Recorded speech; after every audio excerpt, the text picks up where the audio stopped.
ঠাকুরের বসা ছবিতে আমরা দেখি তার পুষ্ট কণ্ঠহার, যা তার আজানু লম্বিত বাহুর সঙ্গে সংযুক্ত।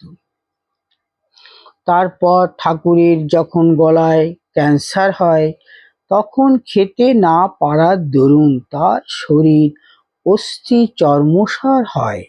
যারা ঠাকুরের দেহত্যাগের ছবি দেখেছেন তারা জানেন শেষে ঠাকুরের দিব্য দেহ মানুষের পাপ নিয়ে কিভাবে জীর্ণ হয়ে গিয়েছিল। একদিন কাশীপুরে সেবক নিরঞ্জন বিছানায় শায়িত, গুরুর শীর্ণ শরীর, কোটরগত চক্ষু, ক্লান্ত মুখ ও স্পষ্ট কণ্ঠহার অপলক নয়নে দেখছেন। সেবকের মর্মবেদনা বুঝতে পেরে ঠাকুর বললেন, দেখ রে, অবস্থা এক এসেছে এখন। যে কেহ দেখিবে মোরে হেন অবস্থায়, সে হবে জীবনমুক্ত মায়ের ইচ্ছায়। কিন্তু সেই সঙ্গে কথা বুঝিও নিশ্চয়, পরমায়ু অধিক হইবে মোর ক্ষয়।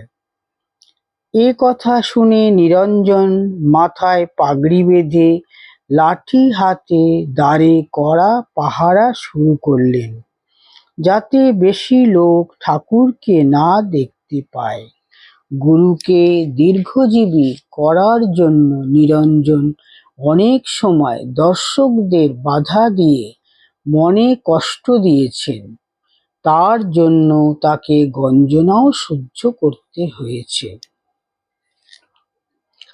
ঠাকুরের মধুর কণ্ঠের গীত যে শুনেছে সেই মজেছে। আমাদের তার গান শোনার সৌভাগ্য হয়নি। দাড়ি দিয়ে ঢাকা তার কণ্ঠ আমরা ছবিতে দেখি। ওই কণ্ঠ দিয়ে বেরিয়েছে শ্রীরামকৃষ্ণের অজস্র অমর বাণী। আর সেই নিষ্ঠুর ক্যান্সার ওই কণ্ঠকেই আক্রমণ করল। শেষে একটু খেতে পর্যন্ত পারলেন না। এখন সারা পৃথিবীতে ক্যান্সারের ছড়াছড়ি। অনেক সময় মনে হয় ভাবি কালের ক্যান্সার রোগীদের প্রবোধ ও সান্ত্বনা দেওয়ার জন্য প্রভু ওই উৎকট ব্যাধি নিজ শরীরে ধারণ করেন। ঠাকুরের কণ্ঠ থেকে রক্তস্রাব ও দারুণ যন্ত্রণার কথা পড়ে বা শুনে ক্যান্সার রোগীদের ঠাকুরের কথা ভেবে কিছুটা যন্ত্রণার লাঘব হবে। তাদের মনে জাগবে, স্বয়ং ভগবান এত যন্ত্রণা পেলেন, আর আমরা তো সাধারণ মানুষ। তিনি যখন সহ্য করলেন, আমরাও সহ্য করতে পারব। ঠাকুরের গলার ক্ষত প্রসঙ্গে স্বামী গম্ভীরানন্দ কাশীপুরের একটা করুণ কাহিনী ভক্তি মালিকায় লিখেছেন। গোপালদা নিম জল দিয়া ঠাকুরের গলায় ক্ষত পরিষ্কার করিয়া দিতেন। একদিন ঐরূপ করিতেছেন, এমন সময় ঠাকুর উহ উহ করিয়া উঠিলেন। ঠাকুরের কষ্ট দেখিয়া গোপালদার নিজেরও কষ্ট হইল এবং বলিলেন, থাক, আর ধোয়াব না। ঠাকুর কিন্তু বলিলেন, না না, তুমি ধুইয়ে দাও, এই দেখো আমার আর কোনো কষ্ট হচ্ছে না।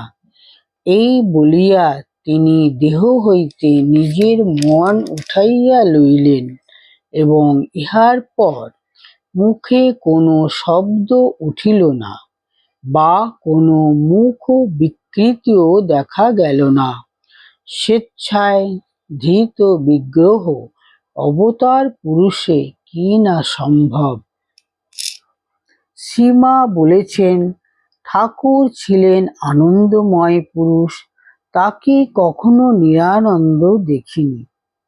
সত্যি বলতে কি, ঠাকুরের সমাধি অবস্থার হাস্যময় মুখের ছবি দেখলে মন জুড়িয়ে যায়। তার গায়ের রং ছিল অতীব সুন্দর, উজ্জ্বল গৌরবর্ণ। তার চর্ম ছিল মসৃণ, নরম ও সেনসিটিভ, তাই খুর দিয়ে দাড়ি কামাতে পারতেন না। নাপিত সাধারণত মঙ্গলবার এসে তার চুল দাড়ি ছেঁটে দিত।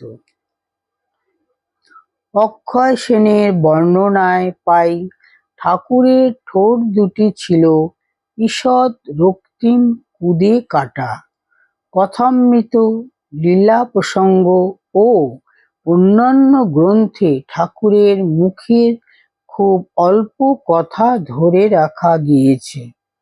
আমরা অনেক সময় ভাবি, তখন যদি টেপ রেকর্ডার বা ডিভিডি থাকতো, তাহলে আমরা ঠাকুরের মুখ নিঃসৃত কত কথা ধরে রাখতে পারতাম। শ্রীমর অত খেটে কথামৃত লিখতে হতো না। ঠাকুর বলতেন, মা জগদম্বাই তার মুখ দিয়ে কথা কন। ওই মুখ থেকে কখনো একটা অসত্য বের হয়নি। মোদীয় আচার্যদেব বক্তৃতায় স্বামীজি ঠাকুর সম্বন্ধে বলেন, এই প্রথম আমি এমন একজনকে দেখিলাম, যিনি সাহস করিয়া বলিতে পারেন, আমি ঈশ্বর দেখিয়াছি, ধর্ম সত্য।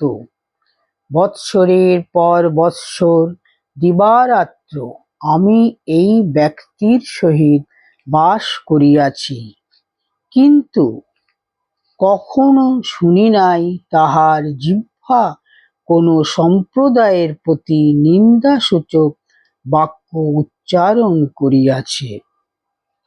ঠাকুর প্রতিদিন ভোরে দাঁতন দিয়া দাঁত মাজতেন, জিভ ছুলতেন। শোনা যায়, একবার সমাধিকালে পড়ে গিয়ে সামনের ওপরের একটা দাঁতের খানিকটা ভেঙে যায়। ছবিতে মনে হয় তিনি ফোকলা, কিন্তু স্বামী শারদেশানন্দ ডায়েরিতে শ্রীমায়ের উক্তি লিখেছেন, দাঁতের ওপরের পাটির মধ্যের দাঁতে যেটুকু ফাঁকের মতো দেখায়, ওটা কালো দাগ। সাধনের কালে ঠাকুরের নাসা হতে কালো রক্ত নিঃসরণ হয়েছিল, তাতে দাঁতে লেগে ওটাতে ওই স্থায়ী দাগ পড়ে।